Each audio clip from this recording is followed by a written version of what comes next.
नमस्कार दोस्तों, आपका बहुत-बहुत स्वागत है आपके अपने यूट्यूब चैनल में। तो ये रहेगा आपका उत्तराखंड डीएलएड के लिए आपका टीचिंग एप्टीट्यूड का पार्ट 2। इसमें हम देखेंगे आपके कुछ महत्वपूर्ण प्रश्न आपके जो टीचिंग एप्टीट्यूड होता है उससे। तो अगर आपको वीडियो पसंद आती है तो आपसे रिक्वेस्ट है कि ज़्यादा से ज़्यादा शेयर करें और प्लीज़ चैनल को सब्सक्राइब ज़रूर करें। इससे हमें एक मोटिवेशन मिलेगा आपको नए-नए प्रश्न कराने का। चलिए पहला प्रश्न देखते हैं। बालक के सामाजिक विकास में सबसे महत्वपूर्ण कारक कौन-सा है? जाति भेद करना, आनुवांशिकता, वातावरण या फिर आनुवांशिकता और वातावरण। ठीक है, ये आपका पेडागॉजी का प्रश्न है कि बालक के सामाजिक विकास के में सबसे महत्वपूर्ण कारक कौन सा है।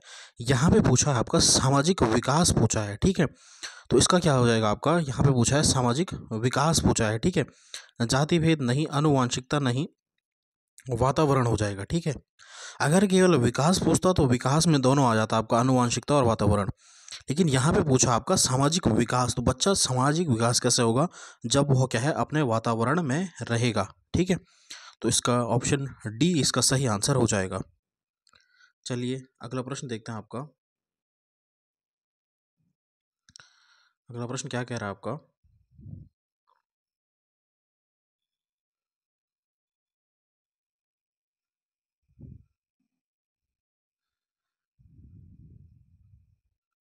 संकोची और शर्मीले छात्रों को कक्षा के शिक्षण कार्य में भाग लेने की प्रेरणा देने का उपाय यह है कि, यानी कोई बच्चा क्या है संकोच कर रहा है या फिर शर्मिला है वह छात्र, तो उसको आप प्रेरणा किस प्रकार से दोगे, ये आपसे पूछा गया है।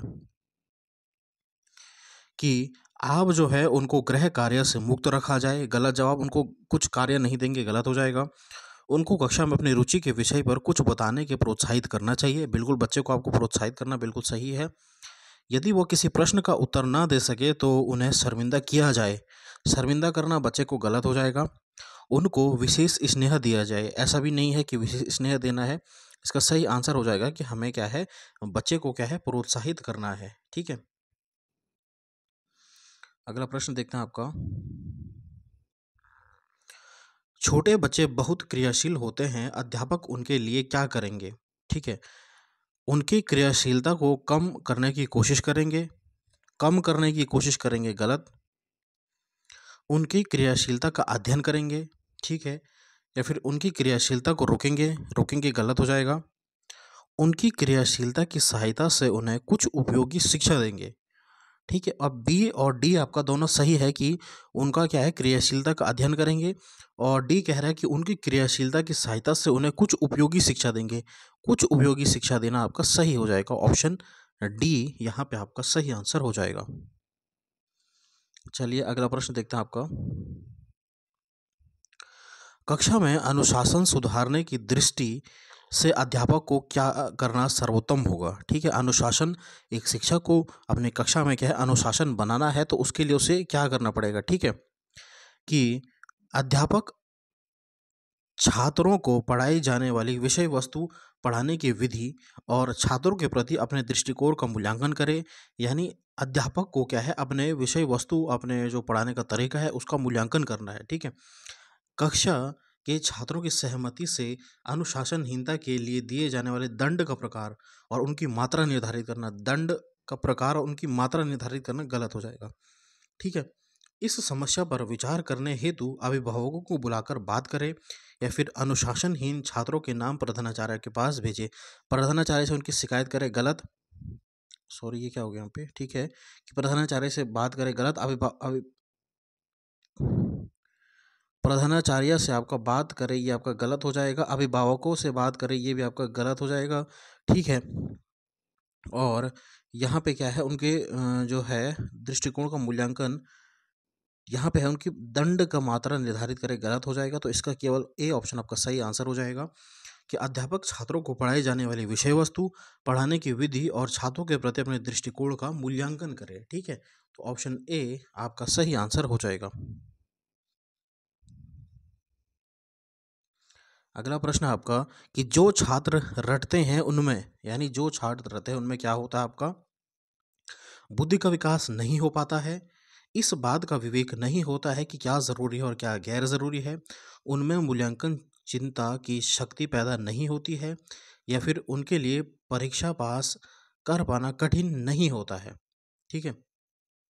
आपसे क्या पूछ रहा है कि जो छात्र रटते हैं उनमें बुद्धि का विकास नहीं हो पाता है, कि उनका कोई बुद्धि का विकास नहीं हो पाता, ये तो गलत कह रहा है। अगला कह रहे हैं कि इस बात का विवेक नहीं होता कि क्या ज़रूरी है और क्या गैर ज़रूरी है, ऐसा भी नहीं कह सकते हैं। उनमें मौलिक चिंतन की शक्ति पैदा नहीं होती, बिल्कुल ये सही कह रहा है आपका, कि उनमें क्या है, चिंतन शक्ति ज़्यादा विकसित नहीं होगी, इसलिए वो क्या रटते हैं, कि उनके लिए परीक्षा पास करना कठिन नहीं होता है, ये भी गलत है आपका, कि उनके लिए क्या है, परीक्षा पास करना कठिन नहीं होता है। ठीक है।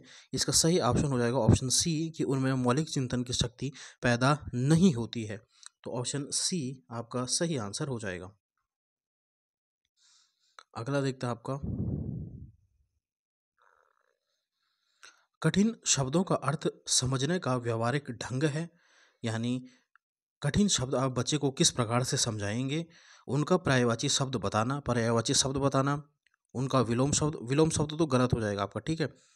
उनको वाक्य में प्रयोग करना सिखाना, यानी शब्दों को वाक्य में प्रयोग करना सिखाना, या फिर उपरोक्त में से कोई नहीं, ये तो गलत हो जाएगा। अब ए और सी में से आपको ऑप्शन यहाँ पे फंसा है कि क्या आएगा, कि पर्यायवाची शब्द बताना, कठिन शब्दों का अर्थ समझाने के लिए। ठीक है।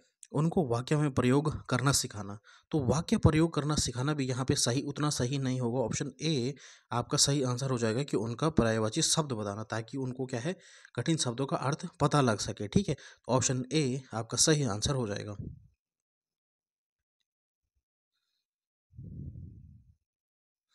अध्यापक बनने के लिए टीचर ट्रेनिंग क्यों ज़रूरी है, कि आप अध्यापक बन रहे हैं तो उनके लिए टीचर ट्रेनिंग क्यों ज़रूरी है, इस काम के लिए इस परीक्षा का पास करना ज़रूरी है, यानी अध्यापक बनने के लिए आपको पेपर परीक्षा का पास करना ज़रूरी है, ये तो गलत कह रहा है।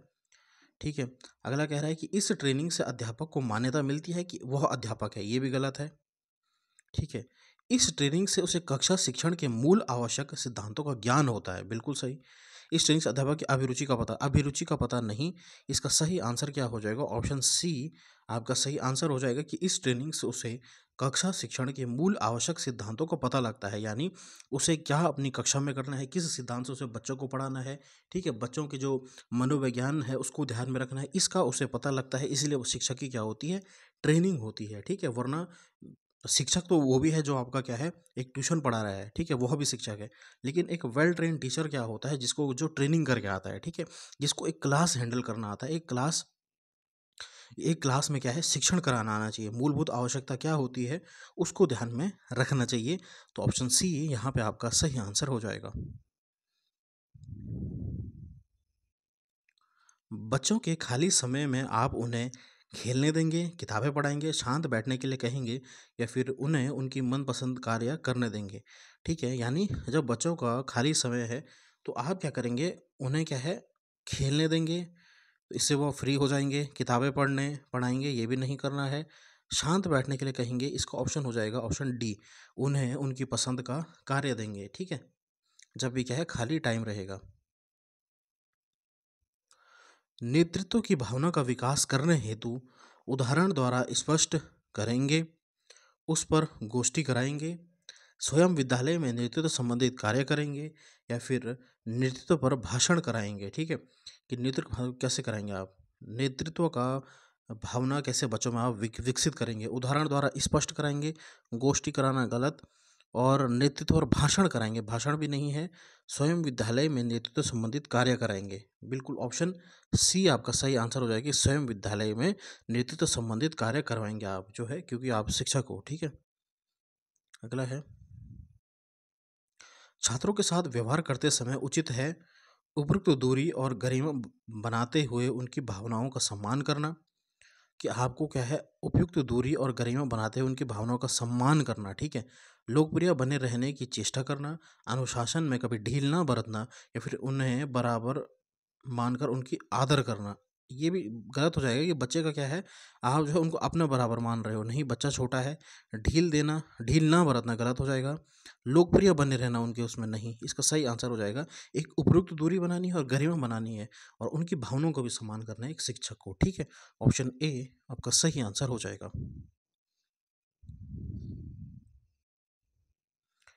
एक अच्छा शिक्षक जीवन पर्यंत विद्यार्थी बना रहता है, इस कथन का अभिप्राय है, यानी एक अच्छा शिक्षक जीवन पर्यंत विद्यार्थी बना रहता है। इसका सही अर्थ क्या है कि अध्यापक का मस्तिष्क कभी परिपक्व नहीं होता है।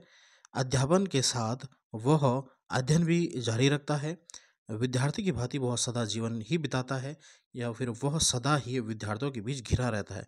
ऐसा भी नहीं है वो सदा विद्यार्थियों के बीच घिरा रहता है, सदैव क्या है, विद्यार्थी का जीवन बिताता है, नहीं। इसका सही आंसर हो जाएगा ऑप्शन जो है बी, यहाँ पे सही आंसर हो जाएगा कि अध्यापन के साथ साथ वह अध्ययन भी करना जारी रखता है। इसलिए जो है शिक्षक जो है वह एक विद्यार्थी बनकर पूरे जीवन रहता है, क्योंकि वह अध्यापन भी कराता है और अध्ययन भी करता है खुद, यानी खुद भी अध्ययन करता है, तभी बच्चों को पढ़ाएगा। जब वो खुद अध्ययन भी करेगा तभी वो बच्चों को पढ़ा सकता है। ठीक है, अगला देखते हैं। पूर्व प्राथमिक स्तर पर महिलाओं का शिक्षण कार्य करना अच्छा होता है, क्योंकि वे बच्चों की देखरेख माँ की तरह कर सकती हैं, देखने में सुंदर होती हैं, समय की पाबंद होती हैं, या फिर सब भाषण में मधुर होती हैं। ऐसा कोई नहीं है सब भाषण में समय की पाबंद होती है, नहीं। और देखने में सुंदर, ये तो क्या कह रहा है आपका, इसका ऑप्शन ए आपका सही आंसर हो जाएगा कि बच्चों की देखभाल माँ की तरह करती हैं। इसलिए पूर्व प्राथमिक स्तर में जो है महिलाओं का शिक्षण कार्य करना अच्छा होता है। ठीक है,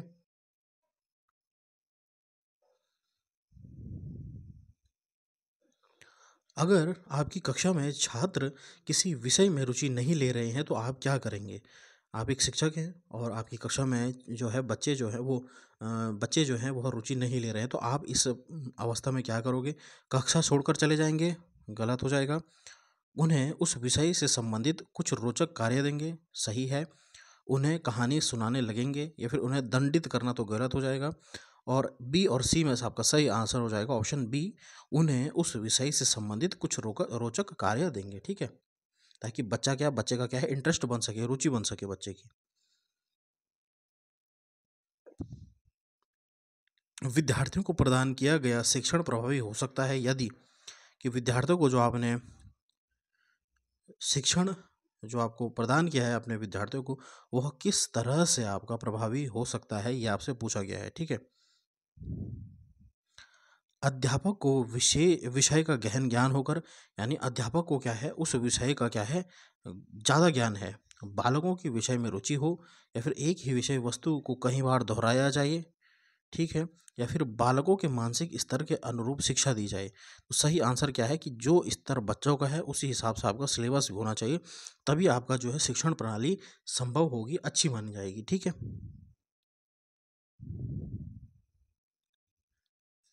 अगला आपका है, बालकों के माता पिता से व्यक्तिगत संपर्क शिक्षण के लिए आवश्यक है। बालकों के माता पिता से व्यक्तिगत संपर्क शिक्षण के लिए आवश्यक है। ठीक है, माता पिता से मित्रता करने के लिए, बालकों की समस्या को हल करने के लिए, या फिर उनका आर्थिक स्तर जानने के लिए, या फिर विद्यालय में कार्यों में सहयोग लेने के लिए, कि आप बच्चे का सहयोग ले रहे, नहीं। आर्थिक स्तर, नहीं। और माता पिता से मित्रता बनी रहे, नहीं। इसका सही आंसर हो जाएगा कि बच्चों की समस्या को हल करने के लिए, कि बच्चे को क्या प्रॉब्लम आ रही है, इसलिए आप जो है बच्चे के माता पिता से व्यक्तिगत संपर्क करते हैं एक शिक्षण प्रक्रिया में। ठीक है,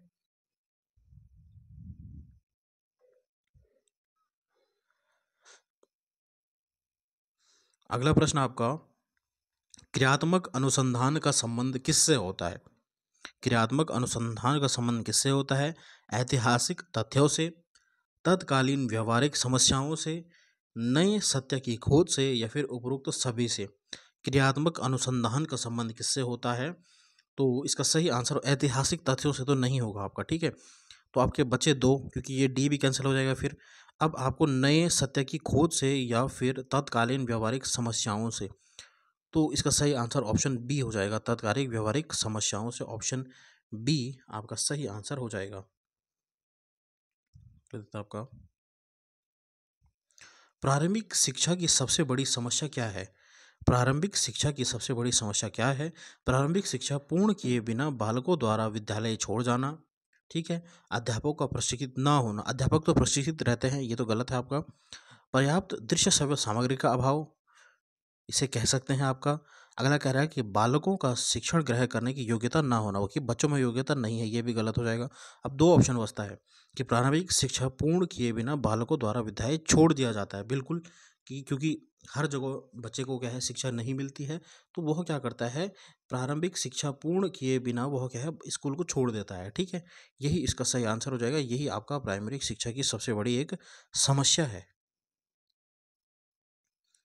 अगला देखता है आपका, एक शिक्षक जो अपनी कक्षा में उत्तम वातावरण तैयार करना चाहता है, उसे निम्नलिखित क्या कार्य करना चाहिए। ठीक है, उत्तम वातावरण निर्मित करता है, उसे क्या करना चाहिए, उसे कठोर अनुशासन सिद्धांत चलाने चाहिए, गलत। कि उसे क्या है कठोर अनुशासन बनाना है, नहीं। उसे छात्रों को चुनौतीपूर्ण नवीन अनुभव प्रदान करने चाहिए, नवीन अनुभव प्रदान करना सही लग रहा है। अगला देखते हैं, उसे छात्रों को निरंतर मौखिक एवं वस्तुनिष्ठ परीक्षाओं में व्यस्त रखना चाहिए। वस्तुनिष्ठ गलत हो जाएगा, एमसीक्यू प्रश्न में हो जाएंगे जो वस्तुनिष्ठ मतलब एमसीक्यू प्रश्न, ये गलत हो जाएगा।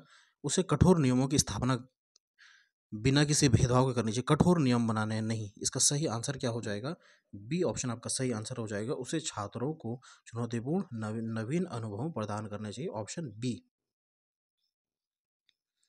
अगला आपका, कक्षा में पढ़ाई के समय दो छात्र आपस में बात करते हैं, आपके ख्याल से उनके इस कार्य से क्या करना चाहिए। यानी आप पढ़ा रहे हैं और दो छात्र आपस में बात कर रहे हैं, तो उन दोनों को हानि होती है, सारी कक्षा को हानि होती है, या फिर अध्यापक का ध्यान बढ़ता है, या फिर उपरोक्त में से सभी। तो उन दोनों की हानि भी होती है, बिल्कुल सही, और सारी कक्षा भी डिस्टर्ब होती है, बिल्कुल सही। अध्यापक का ध्यान जो है बढ़ता है, तो यानी उपरोक्त सभी, यानी डी ऑप्शन इसका सही आंसर हो जाएगा। ठीक है, ऑप्शन डी। कक्षा में किसी छात्र द्वारा दिए गए गलत उत्तर को सुनकर अन्य छात्र हंस पड़ते हैं, ऐसी अवस्था में आप क्या करेंगे। यानी किसी छात्र ने उत्तर दिया तो बच्चे जैसे होते हैं हंस जाते हैं, अगर किसी ने गलत उत्तर दिया, ठीक है, तो आप क्या करोगे कि हंसने वाले छात्रों को रोकना चाहिए और उन्हें बताना चाहिए कि कभी कभी सभी से गलती होती है। बिल्कुल, ये आपका सही कह रहा है। इस घटना की अनदेखी करके पढ़ाई जारी रखेंगे। अनदेखी करना है कि बच्चे को हंसने देना चाहिए, नहीं। इससे दूसरा बच्चा जो बोल रहा है उस पे क्या है गलत प्रभाव पड़ता है। ठीक है, हंसने वाले छात्रों को चेतावनी देनी चाहिए कि आइंदा ऐसी हरकत करेंगे तो पिटेंगे। ये तो गलत है कि पिटाई करनी है बच्चों की, गलत। हंसने वाले छात्रों को कक्षा से बाहर निकाल देंगे, कक्षा से बाहर निकाल देना, गलत। इसका सही ऑप्शन ए हो जाएगा कि हंसने वाले छात्रों को रोकना चाहिए और उन्हें बताना चाहिए कि कभी कभी सभी से गलती हो जाती है। ठीक है, अगर आप कक्षा में छात्रों के सामने एक प्रश्न रखते हैं, आप देखते हैं कि कक्षा के अधिकांश छात्र उस प्रश्न का उत्तर देने के लिए आतुरता से हाथ उठा रहे हैं, ऐसी स्थिति में आप क्या करोगे। ठीक है, यानी आपने प्रश्न पूछा और कुछ मतलब कक्षा के ज़्यादातर बच्चे क्या है हाथ उठाते हैं, तो आप क्या करोगे, आप छात्रों को इतनी अधिक आतुरता पर नाराज होंगे कि बच्चे इतने आतुर हो रखे हैं, आप नाराज होंगे, नहीं। नाराज होने का क्या कारण है, गलत हो जाएगा। आप उनकी आतुरता को शुभ लक्षण मानेंगे, बिल्कुल सही, शुभ लक्षण मानेंगे। आपको यह नोट करने का अवसर मिलेगा कि कौन-कौन से छात्र ऐसे हैं जो उत्तर देने के लिए हाथ नहीं उठा रहे हैं। ये भी सही है कि कुछ बच्चों ने हाथ उठाया तो आपको पता लगेगा कि कुछ आंसर दे रहे हैं, कुछ नहीं दे रहे हैं, तो नहीं देने वालों का भी पता लगेगा, बिल्कुल सही। ऑप्शन डी इसका सही आंसर हो जाएगा आपका। ठीक है, 22वां प्रश्न कह रहा है कि आपकी कक्षा में कुछ छात्र बहुत तीव्र बुद्धि वाले हैं। कक्षा में पढ़ाई जाने वाली सामग्री में उन्हें कोई चुनौती जैसी बात नहीं मिलती है, यानी बहुत तेज बुद्धि वाले बालक हैं और आपने जो पढ़ाया है उससे उनको एक चुनौती नहीं मिलती, यानी वो आसानी से उन प्रश्नों को हल कर देते हैं। ठीक है, ऐसे छात्रों के संबंध में आप क्या करना चाहोगे, यानी ऐसे छात्र के संबंध में आप क्या करना चाहोगे, ये आपसे पूछा गया है। कि उन्हें कह देंगे कि वे अपनी इच्छा के अनुसार कक्षा में आएँ या ना आएँ, यानी बच्चों को आपने कहना है कि वह आए ना आए इससे कोई फ़र्क नहीं पड़ता, गलत हो जाएगा। प्रधान अध्यापक से कहेंगे कि उन छात्रों को अगली कक्षा में पढ़ाया जाए, कि आप जो है उनको प्रमोशन करने के लिए, यानी नहीं, गलत हो जाएगा आपका। ठीक है, उन छात्रों को विशेष कार्य देने देंगे जो सामान्य कक्षा के छात्र को दिए जाने वाले कार्यों से मुश्किल हो, यानी आपको ऐसे मुश्किल कार्य देने हैं। अगर कोई आपके पास जो है आपका जिस बच्चे का आईक्यू ज़्यादा है, क्रिएटिव बच्चा है, आपको क्या करना पड़ता है, जो सृजनशील बच्चे होते हैं उनको क्या टास्क देना पड़ता है कि जो मुश्किल टास्क होते हैं वह देने पड़ते हैं जो कि अन्य बच्चों के लिए ना हो, ठीक है, ताकि वह क्या है बिजी रह सके, ठीक है, और कक्षा को डिस्टर्ब भी ना करे, ठीक है, ये भी हो सकता है इसका, ठीक है। उन्हें कह देंगे कि वे अपना अधिकांश समय पुस्तकालय में व्यतीत करें, यानी लाइब्रेरी में जाने के लिए कह देंगे नहीं।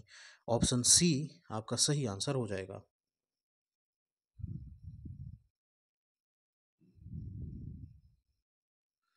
एक सफल अध्यापक का सर्वाधिक महत्वपूर्ण कार्य क्या होता है? परीक्षा उत्तीर्ण कराने में बालकों की सहायता करना, कि परीक्षा के लिए वह बच्चों को पढ़ा रहे? नहीं। अच्छा खिलाड़ी बनने हेतु बालकों की सहायता करना? नहीं। खिलाड़ी बनने के लिए वो बच्चों को शिक्षण प्रदान करा रहे? नहीं। बालकों की चिंतन योग्यता का विकास करना? बिल्कुल सही। बालकों की पुस्तक के प्रति प्रेम पैदा करना? पुस्तक के प्रति प्रेम पैदा करना भी नहीं होगा। इसका ऑप्शन सी आपका सही आंसर हो जाएगा कि बालकों में चिंतन योग्यता का विकास करना। अगला देखते हैं आपका कि कक्षा शिक्षण में विद्यार्थी तब तक ध्यान केंद्रित नहीं करेगा जब तक उनमें जिज्ञासा पैदा नहीं की जाएगी। बिल्कुल सही है, जब तक बच्चे में जिज्ञासा पैदा नहीं होगी तब तक वह अपना ध्यान केंद्रित नहीं कर पाएगा। उनमें कड़ा अनुशासन नहीं होगा, कड़ा अनुशासन गलत हो जाएगा। उनसे प्रश्न नहीं पूछे जाएंगे, उनसे प्रश्न नहीं पूछेंगे, गलत हो जाएगा। श्यामपट्ट का प्रयोग नहीं किया जाएगा, श्यामपट्ट का प्रयोग नहीं, ये गलत हो जाएगा। इसका सही आंसर हो जाएगा कि बच्चे तब ध्यान नहीं करवाते हैं जब क्या है उनमें जिज्ञासा ही नहीं रहेगी कुछ सीखने की, ठीक है। अगला है आपका प्रश्न कि गांधी जी की बुनियादी शिक्षा योजना दूसरे किस नाम से जानी जाती है? तो गांधी जी की जो शिक्षा योजना होती है वह किसे जानी जाती है? वर्धा शिक्षा योजना, प्रारंभिक शिक्षा योजना, साबरमती शिक्षा योजना, या फिर उपरोक्त में से सभी। तो वर्धा स्कीम या फिर वर्धा शिक्षा योजना जो है, वर्धा वर्धा शिक्षा योजना जो है वह किसके द्वारा लाई गई थी? गांधी जी के द्वारा लाई गई थी, ठीक है। एम के गांधी, महात्मा गांधी के द्वारा वर्धा शिक्षा योजना लाई गई थी। तो बच्चों ये रहे आपके 25 महत्वपूर्ण प्रश्न आपके शिक्षण अभिरुचि से। ऐसे ही प्रश्नों की सीरीज़ आपके लिए लाते रहेंगे, लेकिन आपसे रिक्वेस्ट है कि आप जो है चैनल को सब्सक्राइब ज़रूर करें और ज़्यादा से ज़्यादा शेयर करें अपने दोस्तों के साथ। इन वीडियोस को बनाना बहुत मेहनत लगती है, ये पीडीएफ खुद मैंने अपने हाथ से टाइप करे हैं तो बहुत मेहनत लगती है। तो आपका एक सब्सक्राइब हमें एक मोटिवेशन देगा और ज़्यादा से ज़्यादा मैं आपको एमसीक्यू प्रश्न कराने की कोशिश करूँगा। अगर आप नए हैं चैनल से तो प्लीज़ चैनल को सब्सक्राइब ज़रूर करें। धन्यवाद। जय हिंद, जय भारत, जय उत्तराखंड।